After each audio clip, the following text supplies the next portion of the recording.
नमस्कार दोस्तों, मैं आचार्य वसुधा हार्दिक अभिनंदन करती हूँ आप सभी का आपके अपने YouTube चैनल पर। दोस्तों, आज के वीडियो में आपसे बात करूंगी कि आने वाला मार्च का महीना, जी हाँ, साल 2025 का मार्च का महीना कैसा रहने वाला है मीन राशि वाले जातकों के लिए। क्या क्या होंगे बड़े परिवर्तन, सभी की चर्चा करेंगे। लेकिन उससे पहले प्लीज चैनल को सब्सक्राइब, लाइक, शेयर और कमेंट कर दीजिए। तो चलिए वीडियो की तरफ आगे बढ़ते हैं, बात करते हैं राशिफल के बारे में। सबसे पहले अगर हम बात करें तो इस माह होने वाले हैं विशेष दो परिवर्तन। एक तो शनिदेव गोचर करेंगे आपके लगन में और दूसरा इसी साल होगा संवत्सर का परिवर्तन। अब इन सभी के परिवर्तन का आपके जीवन पर क्या प्रभाव पड़ेगा, सबसे पहले शुरुआत करेंगे आपकी हेल्थ को लेकर। अगर हम बात करें हेल्थ के स्वामी सूर्य देव अभी 12वें भाव में हैं। अगर हम देखें तो रोग ऋण शत्रु के स्वामी सूर्य देव 12वें भाव हॉस्पिटल के भाव में है, तो कहीं ना कहीं छोटी मोटी परेशानियां आपको आ सकती हैं। सूर्य देता है हृदय के रोग, सूर्य देता है आपको हड्डियों के रोग, तो इन चीजों से परेशानियां आपको आ सकती हैं। वहीं आपके लगन में राहु चल रहे हैं, तो कहीं ना कहीं सिर दर्द, टेंशन, परेशानियां ये आपको देखने को मिल सकती है। अब बात करते हैं कुंडली के दूसरे भाव के बारे में, यानी कि आपके धन की स्थिति के बारे में। तो धन भाव के स्वामी चतुर्थ भाव में सुख के भाव में है, तो धन का मिलना तो निश्चित है इस मार्च के महीने में आपको। और बात करते हैं आप कुंडली के तीसरे भाव की, जहां पर गुरु का गोचर चल रहा है। ये यात्राओं का, दोस्तों का, मित्रों का, संबंधियों का भाव माना जाता है। इसी से हम हाथ और कंधे भी देखते हैं।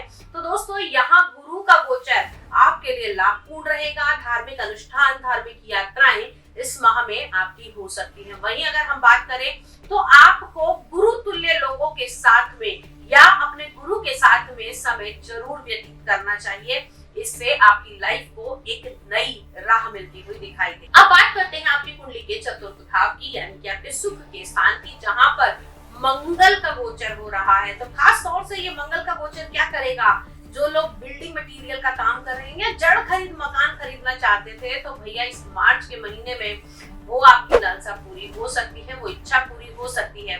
साथ ही साथ ये आपके परिवार को, आपके भाई का सुख जरूर देगा। आपके भाई के साथ में आपके रिश्ते और अच्छे बनेंगे, माता का सुख आपको प्राप्त होगा।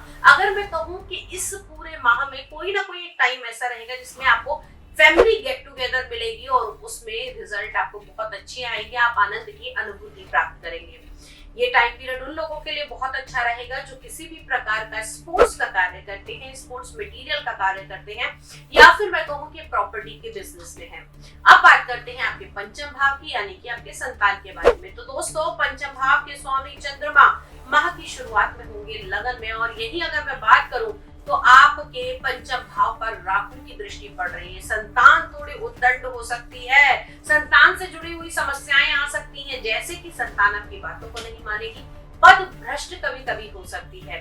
तो उन सब से बचने के लिए अपनी संतान के हाथों द्वारा छोटी बच्चियों को आप जलेबी का दान करा सकती हैं। खास तौर से जो लोग संतान पाने के इच्छुक हैं, जी हाँ, संतान अगर पाना चाहते हैं तो आप लोग भी दुर्गा सप्तशती का पाठ अगर करेंगे तो राहु की दृष्टि से जो पीड़ित हैं उसमें आपको राहत मिलेगी और कंसीविंग के चांसेस आपके अच्छे बनते हुए दिखाई देंगे।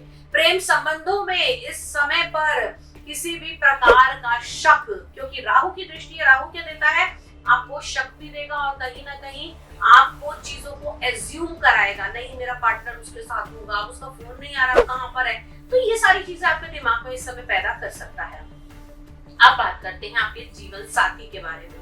जी हाँ, सप्तम भाव जहां पर केतु का गोचर है, और अगर मैं बात करूं तो यहाँ पर राहु की दृष्टि, शनि की दृष्टि भी पड़ने वाली है। तो जीवन साथी के साथ में माह के अंत में आकर रिश्ते थोड़े डगमगा सकते हैं। वहीं सूर्य देव भी 14 तारीख के बाद में अपनी सीधी दृष्टि डालेंगे आपके लगन से आपके सप्तम भाव पर। जीवन साथी के साथ में संबंध में उथल पुथल आपके मचती हुई दिखाई देगी। वहीं आपके पार्टनर के साथ भी, जी हाँ, आपका बिजनेस पार्टनर के साथ भी परिस्थितियां थोड़ी डगमगा सकती हैं। उनसे बचने के लिए आपको आदित्य हृदय स्त्रोत या फिर ओम श्री सूर्याय नमः का जाप करना चाहिए। अब बात करते हैं आपके भाग्य के भाव की, जिसके स्वामी मंगल चतुर्थ भाव में है। जी हाँ, त्रिकोण का स्वामी अगर केंद्र भाव में आता है तो शुभ संकेत माना जाता है। तो यहाँ पर भाग्य के भरोसे पर आप अपने कार्य आगे कर सकते हैं। इन सभी को अपने भाग्य को और ज्यादा एनहांस करने के लिए, चमकाने के लिए हनुमान जी की विशेष उपासना आपके लिए लाभपूर्ण रहेगी। सुंदरकांड का पाठ या फिर श्री राम रक्षा स्तोत्र अगर आप करते हैं तो बहुत ही बेनिफिशियल रहने वाला है।